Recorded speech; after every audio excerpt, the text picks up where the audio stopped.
today. I hope y'all are having a phenomenal morning, afternoon, evening, night, or wherever you are depending on the world. It is Tuesday, June 10th. Today we are going to be doing a little bit of a different video. This is not a competitive Nerf loadout video. This is just my personal Nerf loadout for a casual war. If I just want to pick up a couple of blasters, go out to a war, and have a good time.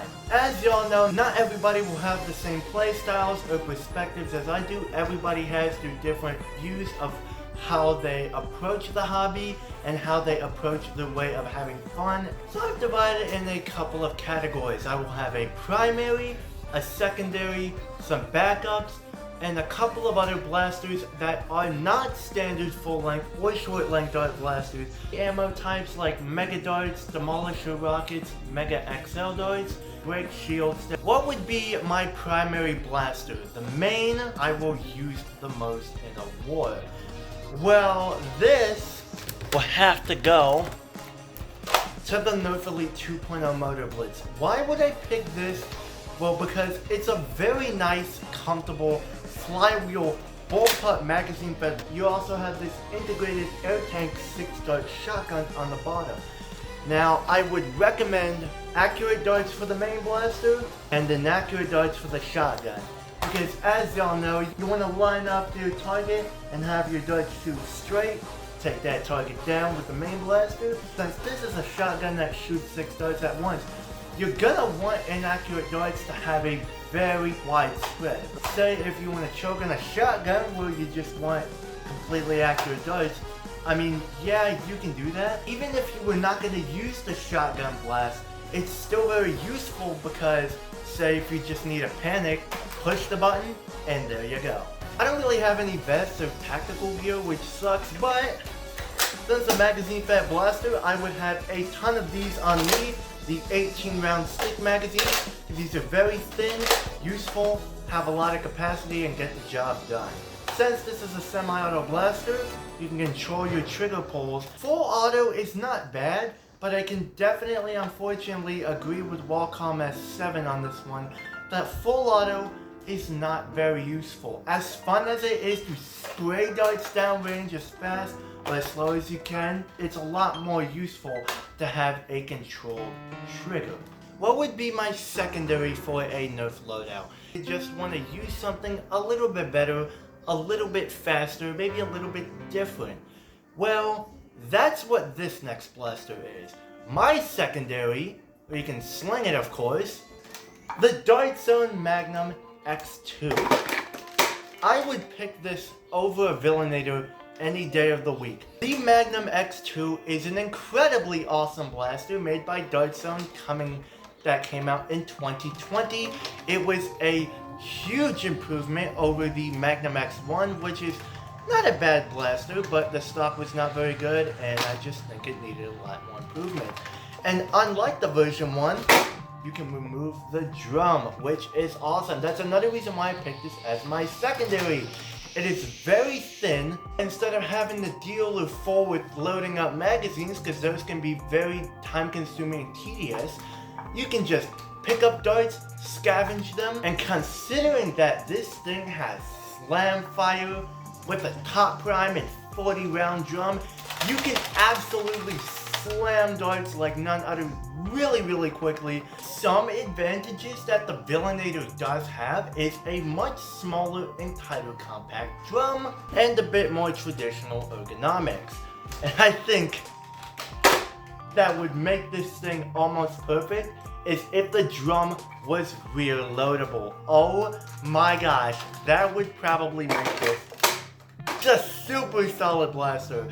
Review of this is gonna be coming pretty soon. You might be like, why wouldn't I pick something like the Dart Zone Tomahawk 60 or the Alpha Auto 72? Once again, this thing is a Springer. Flywheelers are incredibly good, don't get me wrong, but I've had so many issues with the Tomahawk 60. Pusher is just very weak, the drum is way too heavy. I've had 3 of them break on me. Now I have 3 Tomahawk 60 drums, which is awesome, but I don't have a single Tomahawk 60.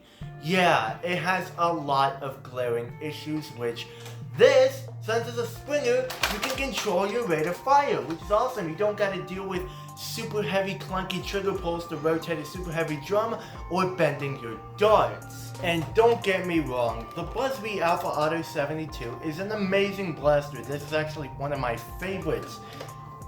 And I feel like it really fixed an issue that the Tomahawk 60 didn't have, having this pin to keep the drum more secure and a lot more stable.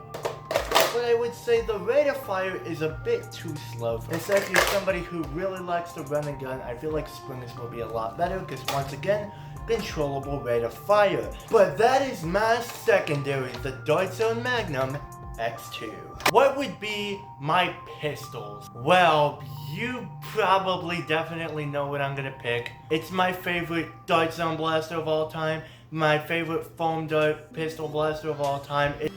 It's the Dart Zone Blitzfire. What do I have to say? And this is not to brag or anything because I absolutely don't deserve these whatsoever. I have every single one of them. I had a mission trying to collect every single one of these things.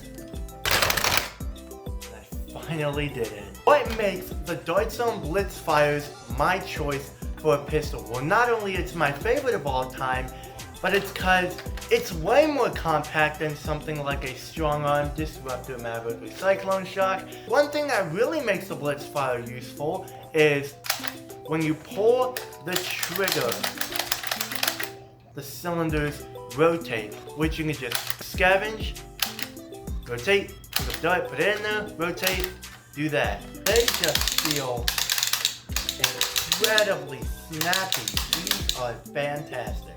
And they also pack a really good punch too for something this small. These things are incredibly cheap. With these Nitro Shot versions that are currently on Target, 12 bucks? 2 awesome sidearms?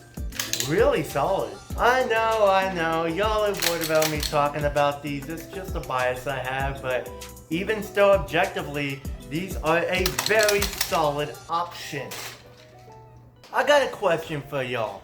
What is your favorite version and what is your favorite color scheme of the Blitzfire? Personally, me, I would have to say the version 1 because I really like the version 2 Blitzfires a lot. But me personally, it feels a lot more tactile than the version 2. And the trigger pull is a lot more stiff, but I feel like that's what also makes it feel a little bit more reliable. You might be like, what do you mean more reliable? Well, when I prime this, it rotates perfectly fine. It doesn't feel too bad, right? This one, there's a reason why you have not seen this one fire yet. It's because, yeah, it's having issues with trigger rotation. This is actually the very first Blitzfire I got. All of these work perfectly well. This one not so much. This is still my favorite one. This one has such a special Blitzfire. But with the version 1, you rotate it, immediately, it doesn't feel like it's gonna half rotate. Way better. And just for fun, since I'm already talking about these, I'm gonna go ahead and rank them all 6. Cause why the heck not? None of these are bad whatsoever, I'm just personally ranking them. Number 6, the Nitro Shot Lime Green. Number 5, the Nitro Shot Purple. Number 4, the version 2 Green. Number 3, the version 1 Blue. Number 2, the version 1 Green. And number 1, the version 2 Blue. Somebody once again wants to say hi. Hi. Which Blitzfire is your favorite out of all 6 of these? Here's one. Oh, really? Yeah. That's my number 3 fave. Well, we team blue for life over here. Yeah. And finally, what are some blasters, if I were to choose in my loadout, say other scenarios such as breaking shield busters, or just other things. Say if you just want to use a bigger dart, bigger projectile for fun. Well, I have two different Mega Blasters that I would use. I would use the Megalodon or the Talon. Why? Because the Megalodon is extremely reliable top prime. This thing is incredibly compact for what it is. Unlike the Mastodon, you can remove the drum. I think this thing is better than the Mastodon in every single way. Very versatile, effective levering system, and you can modify, you can 3D print your other drums to have what? A 60 dart elite dart shotgun. The reason why I would pick the Talon is because it's just small, compact, works really well, single shot, pew pew, and the Cyclone Shock, I mean, I personally don't really trust the Cyclone Shock that much. I don't know, maybe that's just a me thing, maybe these are the most reliable for me, so that's why I picked them. But yeah, those are my two Megas. Another option I might definitely bring, the Nerf Mega XL Boomdozer. Or maybe the Big Rig or Double Cut. I don't have those ones, but the Boomdozer personally is my favorite. This thing is absolutely massive, super huge, fires the big old Nerf Mega XL darts. I just got this thing today. The Mega XL darts will be coming soon. Ordered some of those. I got this thing through. It's, oh my gosh, I'm so excited to use this thing. The Boomdozer, just breaking shields. This thing would be an absolute beast. I can't even imagine modifying this thing. Dr. Flux did a video where he modified this thing to fire 3 Mega darts at once as a shot. Oh God! Oh, I'm gonna do more Nerf loadout videos. This is just a casual standard dart loadout video. I'm probably gonna do one for Rival and for other things. And that is my casual Nerf loadout. This was not really a good loadout or a good video whatsoever, but I hope y'all enjoyed it. And I got a question for you. What would your Nerf loadout be? You can comment a competitive loadout or just a casual standard loadout. Maybe a rival loadout, just any loadout. What would your Nerf loadout be in general? So that pretty much wraps it up for today's video. Thank you very much for watching. You can like, dislike, subscribe, do whatever you want to. I don't really mind. Thank you very much for the support. We are getting very close to 100 subscribers. Thank you very much for watching this video. Now we'll see you on the next one. And as always, peace out.